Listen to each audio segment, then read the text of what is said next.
Assalamualaikum warahmatullahi wabarakatuh. Perkenalkan, nama saya Muhammad Afif Jidan. Di sini saya sebagai moderator akan memperkenalkan anggota kami. Yang pertama yaitu Adinda Dewi Adini NPM 030, Maria Al-Arsy NPM 203, Miftahul Hasanah NPM 032, Muhammad Afif Jidan 040, Oktaviani 031, Putri Nilasari NPM 009. Saya Putri Nilasari MPM 009. Di sini saya akan menjelaskan tentang definisi dongeng secara umum. Dongeng adalah cerita prosa rakyat yang tidak dianggap benar-benar terjadi. Dan dongeng juga diceritakan terutama untuk hiburan yang mengandung pelajaran moral atau sindiran.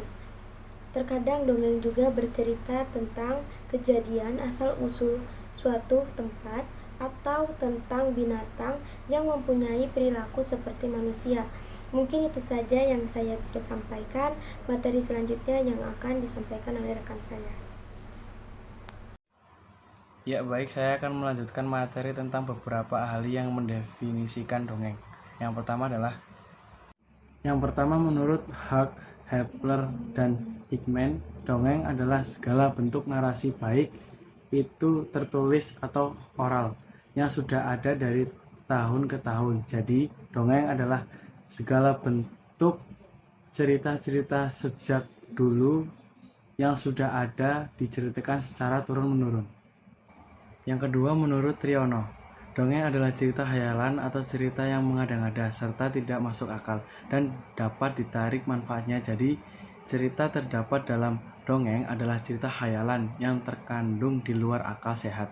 Walaupun cerita dongeng tidak masuk akal, tapi cerita dalam dongeng memiliki informasi yang dapat ditarik manfaatnya, seperti pesan moral agar menghormati sesama manusia dan menyayangi orang tua pada kisah Maling Kundang dan kisah Roro Jonggrang contohnya.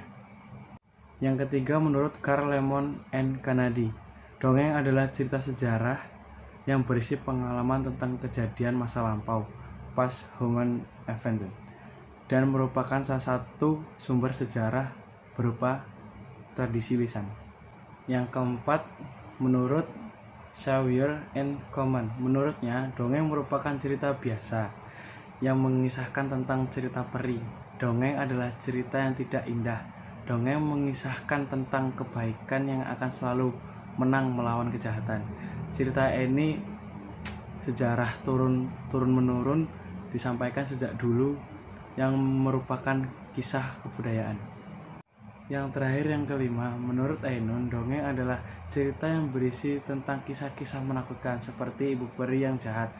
Meski demikian, cerita-cerita tersebut disukai anak-anak karena memberikan kesempatan pada anak untuk berimajinasi dengan menggambarkan peristiwa-peristiwa tersebut ke dalam khayalan. Dongeng demikian dapat disimpulkan bahwa dongeng adalah cerita khayalan baik itu dengan bentuk tulisan maupun oral yang sudah ada sejak zaman dulu. Dongeng disampaikan secara turun-menurun. Unsur-unsur dongeng ada 7. Yang pertama, tema. Tema merupakan sebuah fondasi atau inti suatu cerita. Kedua, alur. Alur merupakan rangkaian peristiwa yang disusun secara logis dalam sebuah cerita. Yang ketiga, tokoh atau penokohan merupakan aktor yang terlibat dalam suatu cerita. 4. Latar, tempat, dan waktu merupakan situasi, tempat, ruang, dan waktu yang digunakan dalam suatu cerita. 5. Sudut pandang merupakan model atau cara pengarang dalam bercerita. Pesan merupakan nilai yang hendak disampaikan oleh pengarang. Konflik bisa disebut juga inti suatu cerita karena ketertarikan sebuah cerita. Di sini saya akan membacakan materi tentang jenis-jenis dongeng. Dongeng terbagi menjadi beberapa jenis. Yang pertama yaitu jenis dongeng mitos. Dongeng mitos biasanya menceritakan tentang hal-hal magis seperti cerita tentang dewa, peri, Tuhan, dan yang lainnya. Yang kedua yaitu dongeng sage. Dongeng sage biasanya menceritakan tentang kepahlawanan, keberanian, ataupun sihir, seperti dalam dongeng Gajah Mada. Yang ketiga yaitu dongeng fabel. Dongeng fabel biasanya menceritakan tentang binatang yang dapat berbicara ataupun berperilaku seperti manusia. Yang keempat yaitu dongeng legenda.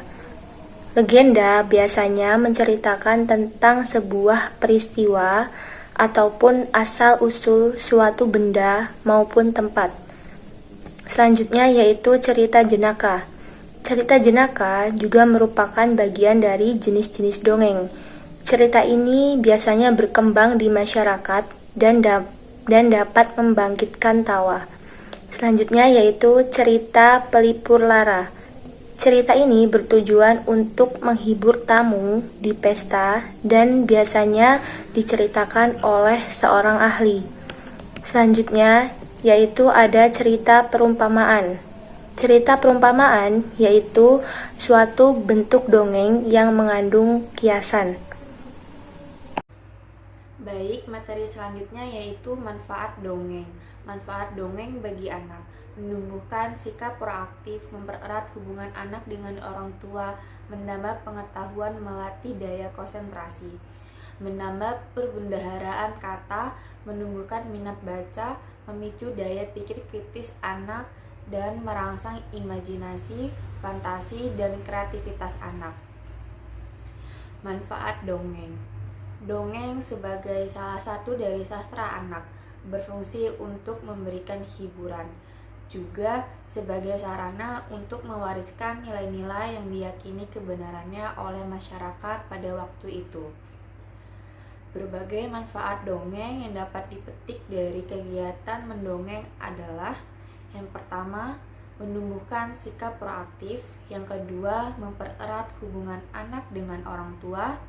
Yang ketiga, menambah pengetahuan. Yang keempat, melatih daya konsentrasi. Yang kelima, menambah perbendaharaan kata. Yang keenam, menumbuhkan minat baca. Yang ketujuh, memicu daya pikir kritis anak.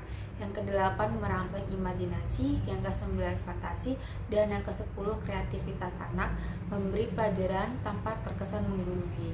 Baik, itu saja materinya.